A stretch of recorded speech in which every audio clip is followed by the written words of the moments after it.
Okey, so saya bermulalah. Saya cerita bagaimana saya bermula menyimpan emas. Asbab dia Tuan Zul lah. Okey, saya baca blog Tuan Zul, lepas tu saya terus ke Facebook dia. Dan saya mula-mula kontak Tuan Zul, saya panggil abang. Sekarang saya menyesal. Okey, so masa tu saya memang tak ada knowledge lah. Saya pun dari segi knowledge tu memang tak ada. Saya bekerja sebagai seorang engineer di sebuah syarikat dan masa tahun 2015 saya seorang staff engineer. Gaji saya sekitar 7,000 lebih. Bayangkan gaji 7,000 lebih tapi dalam bank tiap bulan hujung ada RM10 ke RM100 saja. RM10 ke RM100 saja.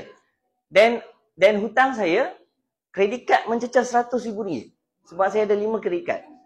Habis kredit kad ni saya minta kredit kad baru.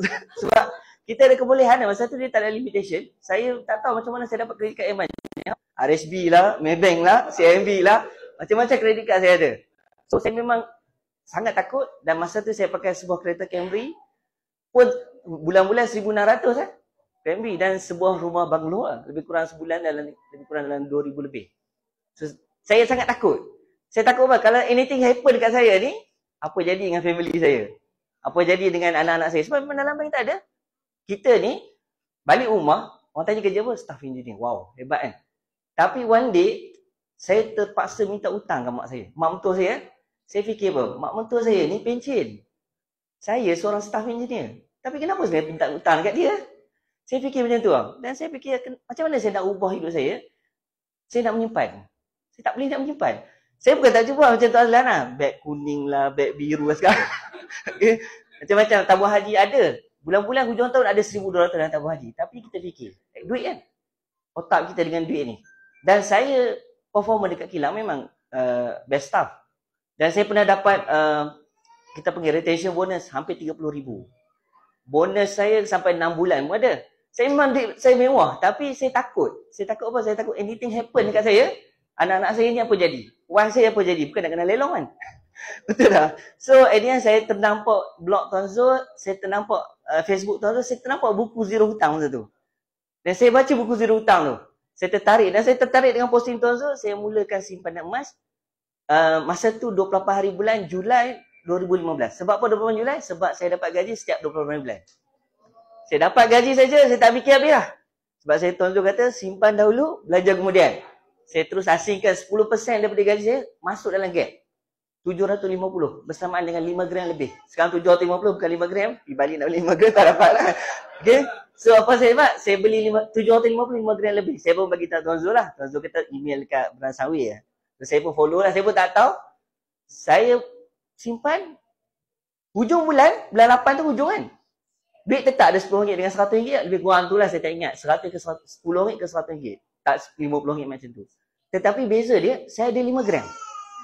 Sebelum ni saya tak ada duit. Tapi saya paksa simpan, dapat gaji saya alis terus. 750 dan simpan emas, saya ada 5 gram. Okey lah kan. Memang struggle. Tapi kita kena paksa lah. Saya bagi tahu saya, kita cut lah apa yang betul. Next, kita paksa lagi-lagi. Simpan lagi 5 gram. 750 masuk the gap. Okay lah. Paksa memang struggle. Tapi at the end kita ada tambahan. 750 banyak lah. Kalau dia hujung bulan saya tinggal 10 ke RM100 memang banyak. So one day saya fikir, benda ni bagus ni. Dan saya ada satu masa tu saya memang terdesak nak pakai duit. Saya nak jual emas. Hampir-hampir nak jual emas saya yang dalam 10 gram tu. Saya fikir sayang pula nak jual emas ni. Kan? Tak payah simpan lah. Kita potonglah apa yang patut. Then survive juga hujung bulan kan. Ada juga RM10 ke RM100. So saya beli lagi 5 gram. So pada bulan 11, setiap bulan 11, kilang saya akan bagi saya stock market. Saya jual stock market saya lebih kurang dapat dalam 20,000. Jiwa ni, jiwa shopping. Tapi 20,000 banyak lah. Saya boleh buat macam-macam lah. Sebab tu, apa saya buat, saya fikir, bukan nak potong 10% kan. So saya pun ambil 50% daripada duit tu, saya beli emas pada bulan 11. Dan apa jadi, saya pergi branch Bishop kot. Bishop kata ni dah ambil package dealer. Maksudnya kita beli depan setahun. Setahun kata boleh jadi dealer, contact mentor. Kata-kata dah jadi dealer. Jadi dealer saya fikir kan. Tapi cuma saya pasang poster dealer tu. Okeylah tak apa, dah jadi dealer, mentor masukkan dalam grup. Daripada situ, saya dah 2 bulan tu saya fikir, nak buat tak mau buat, nak buat tak mau buat kan. Tapi duk tengok mentor buat macam best kan. So saya pakai ilmu kewangan sebab tu.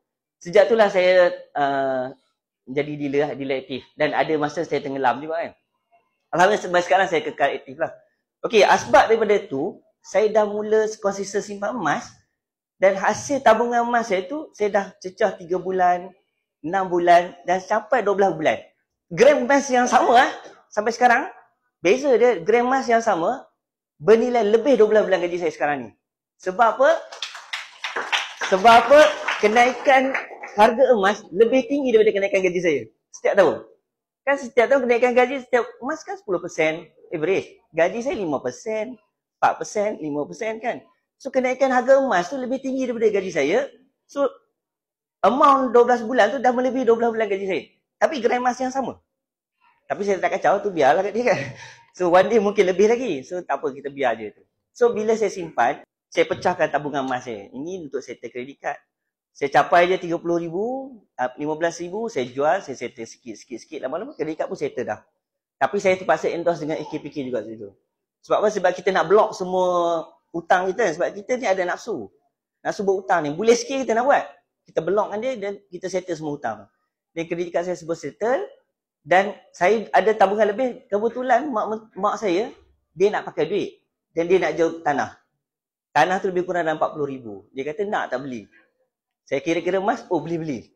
Dan saya jual emas saya belilah tanah. Bila beli tanah tu terbiar kan. Hutan, tanah tu terbiar. So saya fikir, why not saya buat rumah. Tapi buat rumah tak ada duit. Saya kata pada tahun 2018 saya beli tanah tu. 2019 saya start bina tabungan untuk bina 2 buah rumah sewa di tanah tersebut. Saya paksa, saya ambil masa tu APP baru buat kot. Saya paksa buat APP. Saya bermula dengan 70 gram APP. Paksa simpan sebab saya target nak ada setengah kilo untuk buat rumah sewa. Capai saja 400 gram pertama, saya terus kontak kontraktor tu, saya nak buat rumah sewa. Saya jual masih sikit-sikit based on progress kan. Jual dah siap 2 buah rumah sewa. Alhamdulillah daripada tabungan tersebut, di mana tak dapatkan hasil, saya tukarkan kepada passive income yang dapat hasil setiap bulan RM1,000. Faham tak? So daripada situ, saya dah tahu strategi tabungan emas. Dan saya ada lebihan 1,000 kan, rumah sewa. So tabungan saya lebih cepat untuk dapat lagi 500 gram. So saya dapat dan saya dapat bina lagi 2 buah rumah sewa. Dan sekarang ni Alhamdulillah saya dapat 2,000 passive income daripada rumah sewa saja. Okay. Dan saya ada bantu wife saya lah. Dia beli rumah, saya renovate rumah tu secara tunai dengan emas juga 30,000. Dan saya bagi sewa rumah tu lebih kurang dalam 1,600. So total rumah sewa saya hasil 3,600 setiap bulan. So passive lah. So kami tidur pun kami dapat duit lah. Dan public go lagi, PG mall lagi kan. So alhamdulillah kadang-kadang tak sedar duit gaji masuk. Okay. So tapi semua tu asbab dia apa tau? Satu je, paksa menabung. Dan kita kena ada ilmu. Ilmu tu je 2 buku tu yang tuan-tuan cakap tu. Banyak dah ilmu dalam tu. Kadang-kadang boring-boring saya baca. Bukan kita dah habis baca kan. Tapi kadang-kadang sebelum saya tidur saya selak satu page tu, saya baca bagi hari, just remind kan.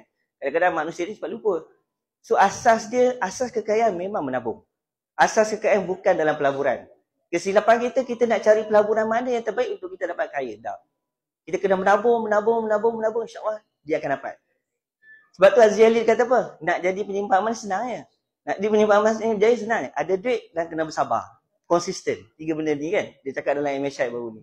Kalau tak, memang tak idea. Kalau tak sabar simpan 1 gram, esok tu nak kaya mana boleh. Kan? So simpan. InsyaAllah dalam long term, kita akan bebas kewangan. Saya tak bebas hutang sepenuhnya. Sebab saya ni nafsu borong tu banyak juga. Kan tak ada. Dulu boleh simpan 20 gram. 30 gram. Fikir-fikir. Boleh beli Belfire. Beli 1. Tapi tak apalah. So itu saya keinginan kan. Tapi boleh. Okey lah kan.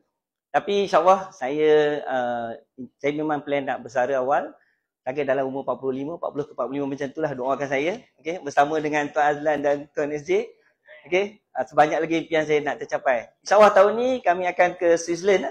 Okay, kali ni yang bestnya saya bawa isteri saya lah. Tak tahu isteri saya mungkin lepas ni terpaksa saya berhenti kerja, tak tahu lah. Okay, itu saja daripada saya. Semoga apa yang kita buat hari ni insyaAllah memberi berkat kepada kemudian hari. Dan kita terus setiap orang menyimpan emas. RM100 sebulan pun dah okey kan. Yang penting konsisten menyimpan. InsyaAllah kita akan capai impian kita. Okay, terima kasih.